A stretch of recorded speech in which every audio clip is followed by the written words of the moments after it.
Assalamualaikum warahmatullahi wabarakatuh. Perkenalkan, nama saya Risa. Saya dari Prodi PGSD kelas A5. Di sini saya akan menjelaskan tentang materi konsep dasar IPS. Ya.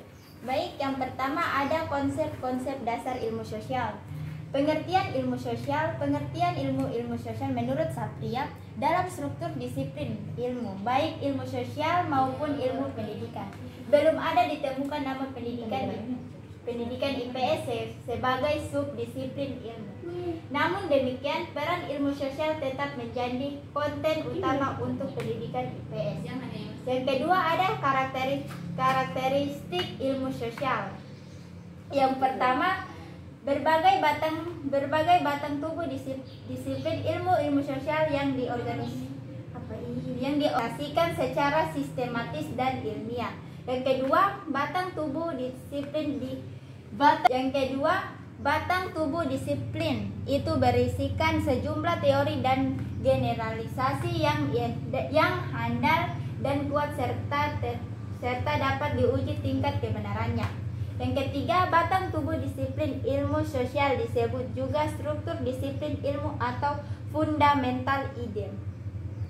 Yang keempat, teori dan generalisasi dalam struktur disebut pula pengetahuan yang dicapai lewat pendekatan konseptual dan saintis, yaitu lewat proses bertanya, berhipnosis, pengumpulan data atau observasi dan eksperimen.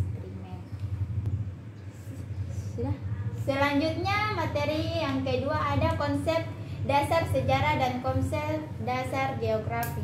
Konsep dasar sejarah, kata sejarah secara harfiah berasal dari kata Arab yang artinya pohon. Dalam bahasa Arab sendiri sejarah disebut tarik. Adapun kata tarik dalam bahasa Indonesia artinya kurang lebih adalah waktu atau penanggalan. Kata sejarah lebih dekat pada bahasa Yunani yaitu historia yang berarti ilmu atau orang pandai. Kemudian dalam bahasa Inggris menjadi history yang berarti masa lalu manusia. Kata lain yang mendekati acuan tersebut adalah Geschichte yang berarti sudah terjadi. Selanjutnya, konsep dasar geografi. Konsep dasar geografi, pengetahuan tentang geografi sebenarnya sudah lama dikenal manusia sejalan dengan perkembangan peradaban manusia. Peradaban manusia berkembang karena manusia berusaha melangsungkan hidupnya dengan memanfaatkan potensi lingkungan alam yang ada.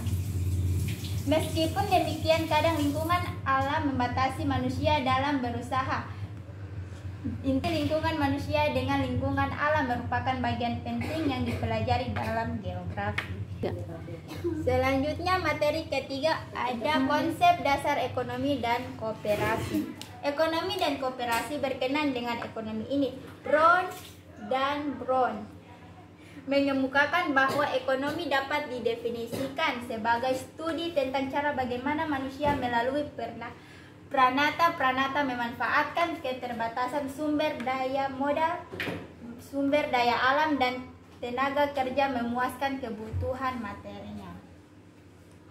Berbagai sumber daya ini tidak tersedia dengan bebas, karenanya sumber daya ini langka, mempunyai berbagai kegunaan alternatif. Pilihan penggunaan dapat terjadi antara penggunaan sekarang atau hari ini dan penggunaan esok hari atau masa depan. Selain itu, penggunaan sumber daya tersebut menimbulkan pula biaya dan manfaat, maka diperlukan pertimbangan efisiensi dalam penggunaan sumber daya. Baik, selanjutnya materi keempat ada konsep dasar dan cabang-cabang ilmu sosial, antropologi dan psikologi. Pengertian antropologi. Antropologi adalah salah satu cabang ilmu sosial yang mempelajari tentang budaya masyarakat suatu etnis tertentu. Antropologi lahir atau muncul berawal dari ketertarikan orang-orang Eropa yang melihat ciri-ciri fisik adat istiadat budaya yang berbeda dari apa yang dikenal di Eropa. Selanjutnya, pengertian psikologi dan pendidikan. Pengertian psikologi. Psikologi adalah ilmu pengetahuan yang menyelidiki, yang membahas tingkah laku terbuka dan tertutup pada manusia, baik selaku individu maupun kelompok dalam hubungannya dengan lingkungannya.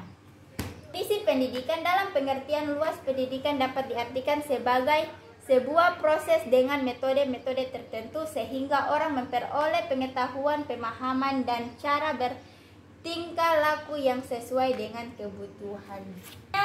Materi kelima, keterampilan dasar ilmu sosial.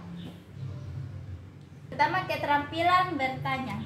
Dalam sebagai kehidupan sehari-hari, orang bisa bertanya. Kegiatan tanya jawab ini terjadi di rumah, di pasar, perjalanan, di kantor, di sekolah, dan dimanapun selalu terjadi kegiatan tanya jawab.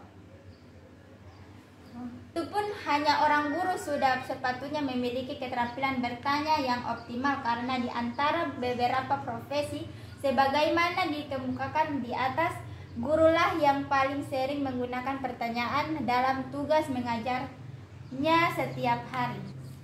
Selanjutnya, B. Keterampilan memperoleh, menganalisis, menyajikan, dan memanfaatkan informasi. Keterampilan memperoleh informasi. Banyak cara yang dapat digunakan untuk memperoleh informasi. Di antaranya dengan membaca buku teks atau buku sumber melalui media massa seperti radio, televisi, internet, surat kabar, dan majalah dan melalui lingkungan sekitar manusia. Selanjutnya materi keenam ada Selanjutnya materi yang keenam, pengertian individu, keluarga, dan masyarakat.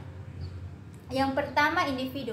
Individu bukan berarti manusia sebagai suatu keseluruhan yang tidak dapat dibagi, melainkan sebagai kesatuan yang terbatas, yaitu sebagai manusia perseorangan. Individu adalah seorang manusia yang tidak hanya memiliki peranan khas yang di dalam lingkungan sosialnya, melainkan juga mempunyai kepribadian serta pola tingkah laku spesifik dirinya. Keluarga. Keluarga adalah sekelompok orang yang mendiami sebagian atau seluruh bangunan yang tinggal bersama dan makan dari satu dapur yang tidak terbatas pada orang-orang yang mempunyai hubungan darah saja, atau seseorang yang mendiami sebagian atau seluruh bangunan yang mengurus keperluan hidupnya sendiri. Selanjutnya, masyarakat. Dalam bahasa Inggris, masyarakat disebut masyarakat. Menurut Munanders, berikut masyarakat. Menurut Munandar Soelaiman, masyarakat merupakan kesatuan sosial yang mempunyai ikatan-ikatan kasih sayang yang erat. Kesatuan sosial mempunyai kehidupan jiwa seperti adanya ungkapan jiwa rakyat, kehendak rakyat, kesadaran masyarakat, dan sebagainya. Masyarakat dapat terbagi menjadi dua, yakni satu, masyarakat non-industri, kedua, masyarakat industri. Materi yang ketujuh, kemajemukan agama, ras, dan etnik.